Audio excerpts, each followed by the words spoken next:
ക്ലാസ്സിലെ 42 കുട്ടികളുടെ ശരാശരി വയസ്സ് 11. ടീച്ചറെയും കൂടി ഉൾപ്പെടുത്തിയപ്പോൾ ശരാശരി വയസ്സ് 12. ടീച്ചറുടെ വയസ്സ് എത്ര? ടീച്ചറുടെ വയസ്സാണ് കാണേണ്ടത്. നോക്കാം അല്ലെ.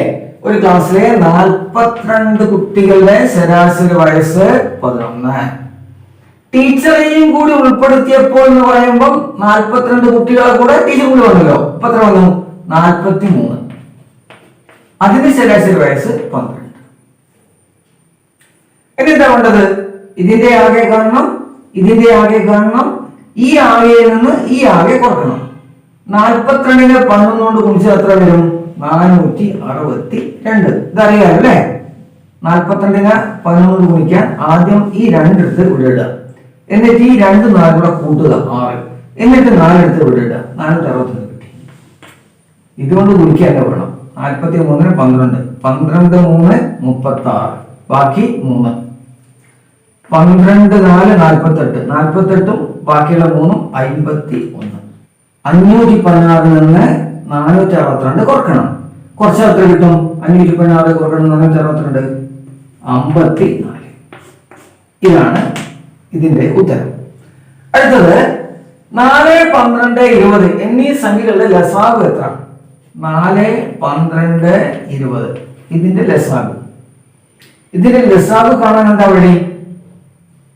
ഇത് മനസ്സിൽ ചെയ്യാം. ഇതിന് കുറെ ഓപ്ഷൻ കൊടുത്തിട്ടുണ്ടാവുമല്ലോ. ആ ഓപ്ഷൻ ഇതടങ്ങുന്നു, ഇതടങ്ങുന്നു, ഇതടങ്ങുന്നു എന്ന് നോക്കിയാൽ മതി. പക്ഷെ ഇവിടെ ഞാൻ ഓപ്ഷൻ എഴുതിയില്ല. എങ്കിലും നമുക്ക് 20ഉം 12ഉം 4ഉം അടങ്ങുന്ന ഏറ്റവും ചെറിയ സംഖ്യ ഏതാണ്? 20 അടങ്ങുന്ന സംഖ്യ ഏതാണ്? 40. 40ൽ പക്ഷെ 4 അടങ്ങും, 12 പറ്റില്ല. പിന്നെ എത്രയാ? 60. 60ൽ 20 അടങ്ങും, അടങ്ങും. 12 അടങ്ങും, അടങ്ങും. 4 അടങ്ങും, അടങ്ങും. അപ്പൊ 60 ആണ് എന്റെ ഉത്തരം. 4, 12, 20ന്റെ ലസാഗു. അടുത്തത് ആരോഹണ ക്രമത്തിൽ എഴുതുക. 3.5, 4, 4.2, 2.7. 3.5, 4, 4.2, 2.7. ഇത് എളുപ്പമാണ്, പ്രശ്നമൊന്നുമില്ല. ചെറിയൊരു സംശയം വരിക 4, 4.2 ആണ്. 4 കഴിഞ്ഞാലാണ് 4.2. 4നേക്കാൾ വലുതാണല്ലോ. ആരോഹണം പറയുന്നത് ചെറുതിൽ നിന്ന് വലുതിലേക്ക്. ഇതിൽ ചെറുത് ഏറ്റവും ചെറുതേക്കാ 2.7 ആണ്. അത് കഴിഞ്ഞാലോ 3.5. അത് കഴിഞ്ഞാൽ 4. അത് കഴിഞ്ഞാൽ 4.2. ഇത്രയേ ഉള്ളൂ ഈ ചോദ്യത്തിന്റെ ഉത്തരം. അത്ര ബുദ്ധിമുട്ടില്ല. മീര ഒരു വരിയിൽ മുന്നിൽ നിന്ന് 16-മതും പിന്നിൽ നിന്നും 10-മതുമാണ് എങ്കിൽ വരിയിലെ ആകെ ആളുകളുടെ എണ്ണം എത്ര? ഇത് കാണാൻ എന്താ സിമ്പിൾ മെത്തേഡ്? എപ്പോഴും മുന്നിൽ നിന്ന് 16, പിന്നിൽ നിന്ന് 10 എന്നൊക്കെ തന്നു കഴിഞ്ഞാൽ ഇത്രയേ ഉള്ളൂ. 16, 10 കൂടെ കൂട്ടുക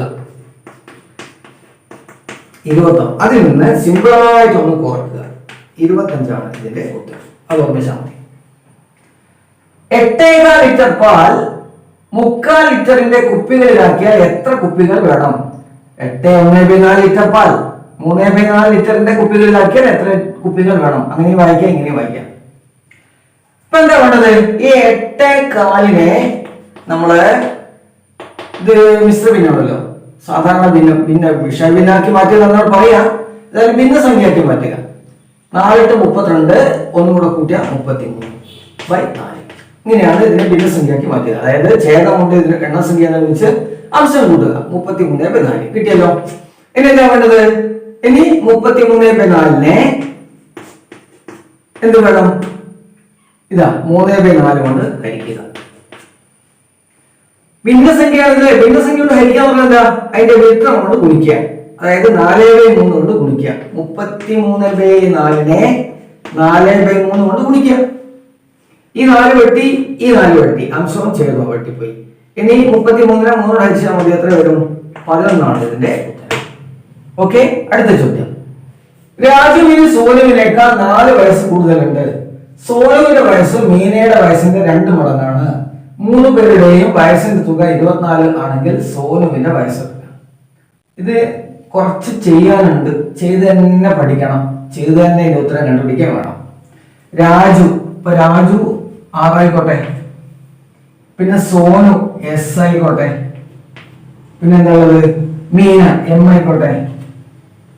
രാജുവിന്റെ വയസ്സ് X എന്ന് എടുക്കുക. സോനുവിന്റെ വയസ്സ് Y എന്ന് എടുക്കുക. മീനയുടെ വയസ്സ് Z എന്ന് എടുക്കുക. ഓക്കെ. ഇനി രാജുവിന് സോനുവിനേക്കാൾ 4 വയസ്സ് കൂടുതലുണ്ട്. ഇപ്പൊ രാജുവിന്റെ വയസ്സ് അതായത് എക്സ് അതെന്താണ്, സോനുവിനേക്കാളും 4 വയസ്സ് കൂടുതലാണ്. അതാണ് ഇവിടെ എഴുതിയത്. സോനുവിന്റെ വയസ്സ് വെച്ചാൽ വൈ, അതെന്താണ്, മീനയുടെ വയസ്സിന്റെ 2 മടങ്ങാണ്, അതായത് 2 സെറ്റ് ആണ്. ഇത് സെറ്റ് എന്നല്ല, 2 സെറ്റ് ആണ്.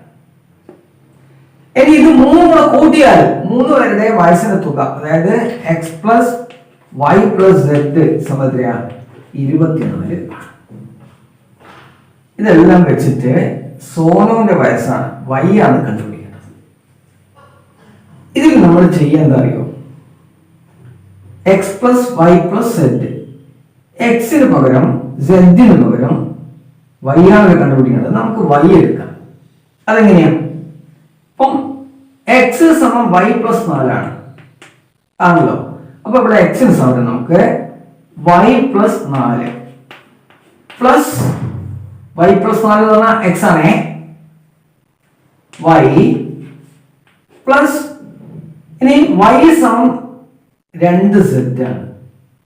അപ്പൊ സെഡ് സമം എന്താണ്, വൈ ബൈ 2. വൈ സമം 2 സെറ്റ്, അപ്പൊ സെഡ് സമം എന്താണ്, വൈ ബൈ 2. അപ്പൊ നമ്മളിവിടെ സെഡിന് പകരം വൈ ബൈ 2 സമം, അതായത് ഇത് എക്സ് ആണ്, ഇത് വൈ ആണ്, ഇത് സെഡ് ആണ്. 3 പേരുടെ വയസ്സ് കൂടെ കൂട്ടി എത്ര വരും, 24. വൈ പ്ലസ് വൈ എത്രയാണ്, 2y plus 4 plus Y 2 Y by 2 സമം എത്രയാണ്, 24. ഇനി ഈ 2 നമുക്ക് എല്ലാത്തിനും ബാധകമാക്കാം. പൊതുവായ ഒരു 2 കിട്ടും. അതായത് 2y എന്നുള്ളത് 4y plus 8 plus Y by 2 സമം 24. ഇനി എന്ത് ചെയ്യാം, ഈ ബൈ 2 അങ്ങോട്ടേക്ക് കൊണ്ടുപോകാം. അങ്ങനെ കൊണ്ടുപോകുമ്പോൾ 4y പ്ലസ് 8 പ്ലസ് വൈ സമം 48. ഓക്കെ, ഇനി ഈ 8 ഇങ്ങോട്ടേക്ക് വരട്ടെ. 4y പ്ലസ് വൈ എത്രയാ, 5y സമം ഈ പ്ലസ് 8 ഇങ്ങോട്ടേക്ക് വരുമ്പോൾ എന്താവും, 48 മൈനസ് 8 അതായത് 40. 5y സമം 40 കിട്ടി. y സമം എത്ര വരും, 8. ഇതാണ് ഇതിന്റെ ഉത്തരം. സമചതുരാകൃതിയായ ഒരു സ്ഥലത്തിന് 1296 ചതുരശ്ര മീറ്റർ പരപ്പളവാണുള്ളത്. ഇതിന്റെ ഒരു വശത്തിന് എത്ര മീറ്റർ നീളമുണ്ട്? സമചതുരാകൃതിയായ ഒരു സ്ഥലം, അതിന്റെ പരപ്പളവ് 1296. പരപ്പളവ് എന്ന് പറഞ്ഞാൽ വിസ്തീർണം. ഇതിന്റെ ഒരു വശമാണ് കണ്ടുപിടിക്കേണ്ടത്. അത് കണ്ടുപിടിക്കാനുള്ള വഴി എന്താണ്, റൂട്ട് ഓഫ് 1296. ഇനി ഇതിന്റെ റൂട്ട് അങ്ങനെ കണ്ടുപിടിക്കാനുള്ളത്, അതിന് ഏറ്റവും നല്ല മാർഗം എന്താ വെച്ചാല് 1296 2 ഗ്രൂപ്പ് ആക്കി തിരിക്കുക. 2 ഗ്രൂപ്പ് എന്ന് വെച്ചാൽ 2 അക്കം ഒരു ഗ്രൂപ്പ്, അങ്ങനെ 2 അക്കം. ഇനി 12 അതിനേക്കാൾ ചെറിയ വർഗ്ഗം ഏതാ, 9. അതിന്റെ റൂട്ട് എത്രയാ, 3. അപ്പൊ 3 തുടങ്ങുന്നതാണ്. ഇവിടെ 1ന്റെ സ്ഥാനത്ത് 6 വരണമെങ്കിൽ ഇതിന്റെ 1ന്റെ സ്ഥാനത്ത് ഏതൊക്കെ സംഖ്യ വരാം, ഒന്നുകിൽ 6 വരാം, അല്ലെങ്കിൽ 4 വരാം. ഒന്നുകിൽ 36 അല്ലെങ്കിൽ 34. ഒന്ന് കുറിച്ച് നോക്കിയാൽ മതി. ഏതെങ്കിലും ഒരു സംഖ്യ എടുക്കുക, 34 ആയിക്കോട്ടെ. ഗുണിച്ചാൽ എന്ത് വരും, 4 4 16, 4 12 13. ഇത് ഗുണിച്ചാല് 102, 1256. അപ്പൊ ഇതല്ല 34 34 മനസ്സിലായി. പിന്നെയുള്ളത് 36 ആണ്. സംശയം ഉണ്ടെങ്കിൽ നമുക്കൊന്ന് ഗുണിച്ച് നോക്കിക്കറിയാം. 36 6 36, 18 3 21, ഇത് 72 108, 1 2 9 6. നീലിമ സഞ്ചരിച്ച തീവണ്ടി 2 മണിക്കൂർ 30 മിനിറ്റ് കൊണ്ട് 300 കിലോമീറ്റർ ഓടിയാണ് കോഴിക്കോട് എത്തിയത്. തീവണ്ടിയുടെ ശരാശരി വേഗം എത്ര മണിക്കൂറിൽ? അപ്പോ സഞ്ചരിച്ച സമയം എത്രയാണ്, 2 മണിക്കൂർ 30 മിനിറ്റ്, അതായത് 2.5 മണിക്കൂർ എന്നാണ് അർത്ഥം. സഞ്ചരിച്ച ദൂരമോ 300 കിലോമീറ്റർ. കണ്ടുപിടിക്കേണ്ട എന്താ? ശരാശരി വേഗം. മണിക്കൂറിൽ 2 മണിക്കൂറുണ്ട്, 300 കിലോമീറ്റർ ആകുമ്പോൾ 1 മണിക്കൂറുണ്ട്. 300നെ 2 കൊണ്ട് ഹരിക്കാനേ. 2 കൊണ്ട് ഹരിക്കാനുള്ള എളുപ്പ വഴി ഞാൻ എന്താ ചെയ്യാന്ന് വെച്ചാൽ ഈ 2.5 10 10 എന്താ വഴി? 4 കൊണ്ട് ഗുണിക്കുക. ഇപ്പൊ ഇതിനെ 4 കൊണ്ട് ഗുണിക്കുമ്പോ ഇതിനെ 4 കൊണ്ട് ഗുണിക്കുക. എന്ത് വരും? 1200. 300നെ 4 കൊണ്ട് ഗുണിച്ചാലേ അതിനെ 10 കൊണ്ട് ഹരിക്കുന്നു. എത്ര വരും? 120 കിലോമീറ്റർ പെർ മണിക്കൂർ. അതാണ് അതിന്റെ ഉത്തരം. 27 കിലോഗ്രാം അരി 20 പേർക്ക് വീതിച്ചാൽ ഓരോരുത്തർക്ക് എത്ര വീതം അരി കിട്ടും? 27 കിലോഗ്രാം അരിയാണ് 20 പേർക്കാണ് വീതിക്കുന്നത്. 2 കിലോഗ്രാം, 1.35 കിലോഗ്രാം, 2.5 കിലോഗ്രാം, 2.7 കിലോഗ്രാം. ഇത് അത്ര ബുദ്ധിമുട്ടില്ല. 27 കിലോഗ്രാമിനെ 20 കൊണ്ട് ഹരിക്കാം. അത്രയല്ലേ ഉള്ളൂ. ആദ്യം 27 2 കൊണ്ട് ഹരിക്കാം. അതാണ് എളുപ്പം. അപ്പൊ എന്ത് വരും? 13.5 കിലോഗ്രാം 2 കൊണ്ട് ഹരിക്കാം. പിന്നെ അതിന്റെ ഒരു എന്ത് ചെയ്യാം? 10 കൊണ്ട് ഹരിക്കാം. അപ്പൊ എന്ത് വരും? 1.35 കിലോഗ്രാം. ഇതിലുണ്ടത് 1.35. അവിടെ ഉണ്ട് ഓപ്ഷൻ ബി. അടുത്തത് 1 മുതൽ തുടർച്ചയായുള്ള കുറെ ഒറ്റ സംഖ്യകളുടെ തുക 100 ആണെങ്കിൽ സംഖ്യകളുടെ എണ്ണം എത്ര? ഇതിന് ഒരു സിമ്പിൾ ആണ്, സിമ്പിൾ മെത്തേഡ് ആണ്. ഒന്നും ബുദ്ധിമുട്ടണ്ട. ഒറ്റ സംഖ്യയുടെ തുക കാണാനുള്ള എളുപ്പ വഴി എന്താ അറിയോ? n സ്ക്വയർ ആണ്. n സ്ക്വയർ എന്നാൽ എത്ര പദങ്ങളുണ്ടോ അതിന്റെ വർഗമാണ് അതിന്റെ തുക. 1 മുതൽക്ക് തുടങ്ങുമ്പോ ഇവിടെ 1 മുതൽക്ക് പറഞ്ഞിട്ടുണ്ടല്ലോ അല്ലെ? 100 കിട്ടിയിട്ടുണ്ട്. അപ്പൊ എണ്ണം കാണാൻ എന്താ വഴി? 100ന്റെ റൂട്ട് കണ്ടാൽ മതി. അതായത് 10 1 മുതൽക്ക് 10 ഒറ്റ സംഖ്യകളുടെ എണ്ണം തുകയാണ് 100. ഓക്കെ.